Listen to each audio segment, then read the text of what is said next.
Ja, Frau Dr. Süßmuth, ich danke Ihnen ganz herzlich für die kraftvollen und ganz wichtigen Impulse, nicht nur für die Tagung, sondern für jeden Einzelnen von uns. Herzlichen Dank dafür. Eine kleine organisatorische Sache noch. Wir wurden gebeten, dass die Leute, die am Rand sitzen, sich bitte hinten weiter in die Mitte setzen, weil sonst an den Rändern keine Plätze mehr zur Verfügung stehen. Also gerade im hinteren Teil des Raums würde ich Sie bitten, weiter in die Mitte zu gehen, dass die anderen auch noch Plätze finden.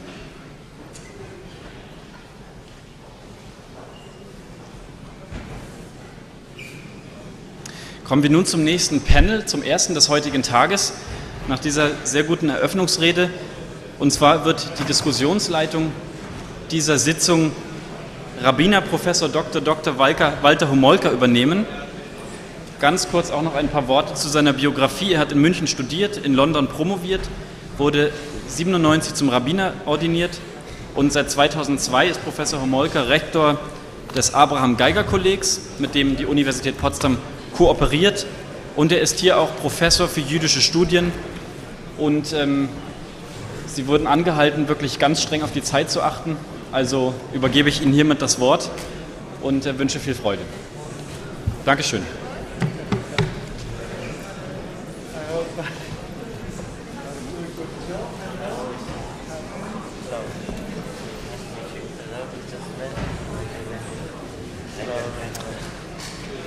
Hello, good morning. I would also like to take the chance to thank Professor Süßmuth for her stimulating speech. I cannot emphasize enough how important her contribution has been to change here in Germany. I think she's a real change agent also in the areas that are so important for us, and she still is the single most distinguished person in our society, having held the position of Leader of Parliament for 10 years. So we are very honored to have had her. And now it's time to turn to our first panel, where we revisit some of the traditional terminology. And I think we should do a little bit of planning here because time has progressed so much, and I think if we're all very flexible and every speaker can try to use about 15 minutes of our time, then we have still some time left for the discussion. My main task here is to make sure that the discussion will happen, so please, if everybody looks a little bit at the time, then we should be okay. I would like to introduce to you our first speaker. I'm very honored to welcome Professor Dr. Thomas Michael from the Society of Jesus, the Jesuit order, where he is currently the Secretary of the Jesuit Secretariat for Interreligious Dialogue in Rome and the Ecumenical Secretary for the Federation of Asian Bishops' Conferences.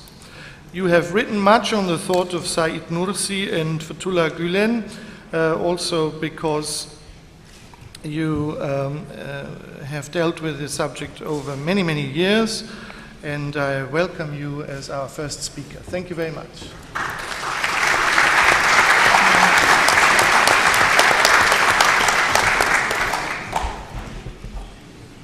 Yesterday morning, I decided before breakfast to prepare my lecture and had a moment of panic because I discovered that the last 3 pages of my paper were missing. I hadn't printed them out.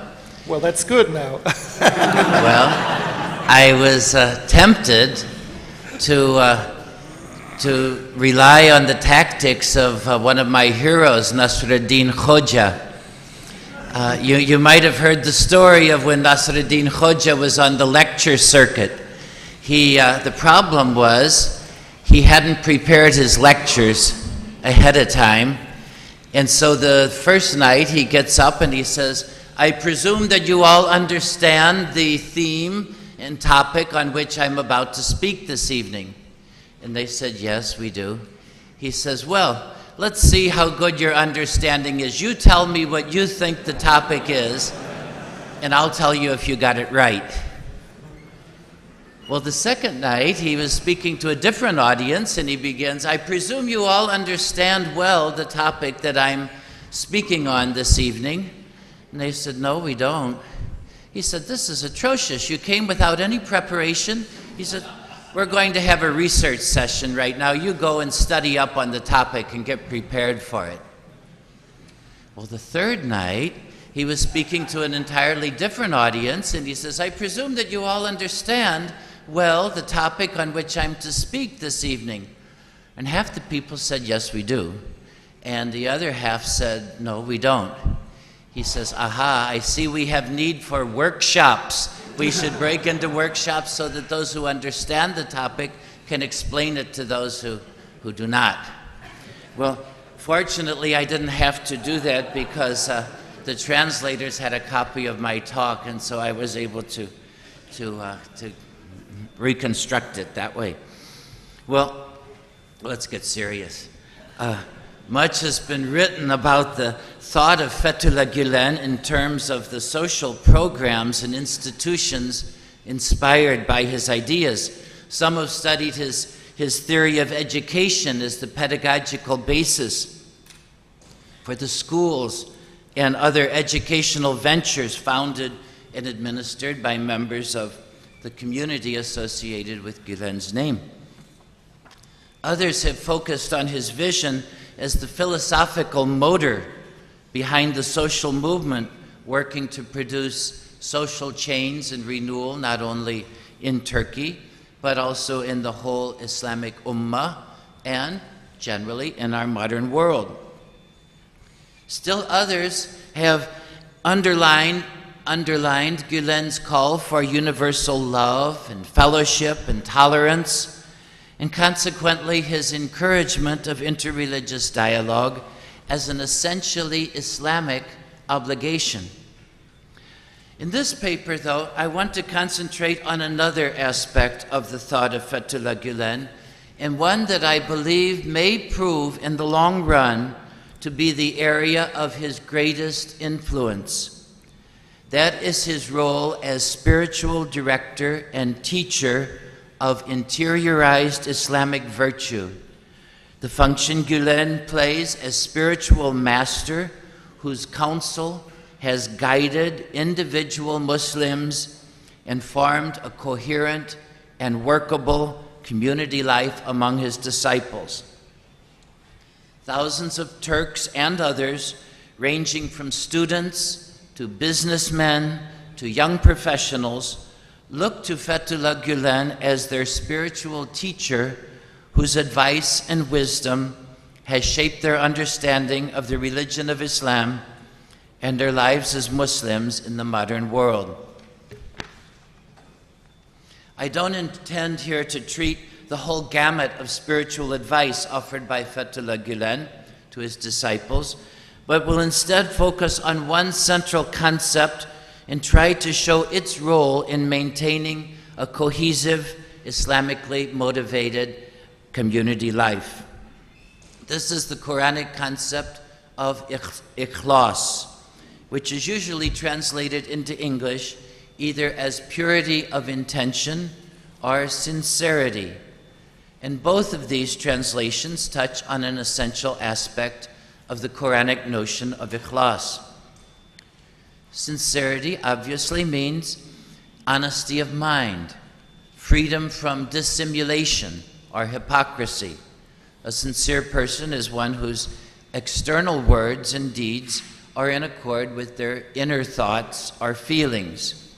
So a sincere person does not dissimulate or pretend to be expressing one thought or emotion, while in reality his interior dispositions are to the contrary. So a sincere person is not self-promoting or hypocritical, pretentious, two-faced, or devious. A sincere person neither manipulates nor flatters others. It's to this aspect of sincerity that Jesus exhorted his disciples on the Sermon on the Mount, when he taught his disciples to say yes when they mean yes and no when they mean no. There's another aspect of the Quranic notion of ikhlas. This notion, which brings together the notion of purity with that of dedicating or devoting, consecrating oneself to something, is a key virtue in Islamic practice. Ikhlas is an eminently interior disposition by which the faithful Muslim performs all external actions in a spirit of service and directed totally to pleasing the divine Lord. In fact, the perfection of one's witness to faith can be gauged by the double standard of ikhlas, purity of intention, and ihsan, goodness. The importance of ikhlas has been commented on down through the centuries by Muslim scholars, exegetes, and spiritual guides in every generation. The Sufi masters have been particularly fond of commenting on this virtue, so that in the minds of many Muslims, ikhlas is considered a Sufi concept. In commenting on ikhlas, Sayyid Nursi must repeatedly distinguish his own advice from that of the teaching of the Sufis. While acknowledging the beneficial value of the instruction of the Sufi masters, he notes, "I am not a Sufi," I'm quoting him, but he says these principles of theirs make a good rule for our path. Turning to the way Fethullah Gülen looks at the question of ikhlas. He indicates that ikhlas means pursuing nothing worldly while worshiping and obeying God. At the deepest level, he says, sincerity can only be understood in the mystery of the relationship between God and God's faithful servant. Purity of intention is a grace or a divine gift that God places in the hearts of those God loves in order to increase and deepen and give eternal value to the servant's ordinary good acts. Gülen considers purity of intention to be the wing of the bird of a person's life before God. The other wing is faithfulness. And together the two virtues make up the two wings of divine grace that God implants in the soul, which enable a person to approach God directly without hindrance. He quotes Mevlana, Jalaluddin Rumi, to the effect that if good deeds were a body, purity of soul, purity of intention would be their soul. That is, it's sincerity that makes good deeds to live and be effective and have everlasting value. Without sincerity to animate deeds spiritually, all human endeavors would remain lifeless, ephemeral, and ultimately worthless. But those who fly with the two wings of sincerity and faithfulness will fly with God's protection and will unfailingly reach their destination, that is God's approval and pleasure. Gülen quotes Abu Yazid Bistami, Bayezid, to say that through sincerity, not through human deeds, a person goes to God. On the basis of a person's sincerity, God judges acts, not on the magnitude or the notoriety of the deed. The size and quantity of good deeds is unimportant. Even a small deed, says Gülen, or one that is unknown to others, if it is done with sincerity, is judged pleasing by God. Now keep these things in mind when you hear about the activities of the people in the Hizmet, whether it be the schools or the publications or whatever, that what really is giving value and making come alive their work is the sincerity, the purity of intention with which these things are done. Gülen notes that God rewards a small act done with purity of intention more highly than the many more ostentatious deeds done without the sincere desire to serve God alone. Gülen advises his disciples to maintain spiritual discretion. In practical terms, this means that if purity of intention demands that the servant do everything solely to seek God's pleasure and for no worldly motive whatsoever, it follows that sincere believers should not be ostentatious in the good deeds they perform. One seeking God's pleasure should hide supererogatory acts from the view of others and remain silent about any edifying personal experiences or special treatment received from superiors or special gifts with which one has been blessed by God.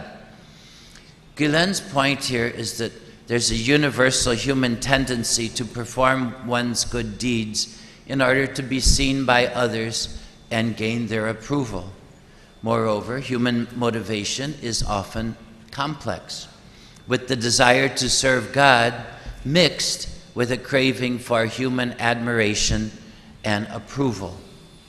The sincere servant recognizes that it's only God's approval, not that of other persons, that matters. It's unimportant whether or not one is seen to be serving God.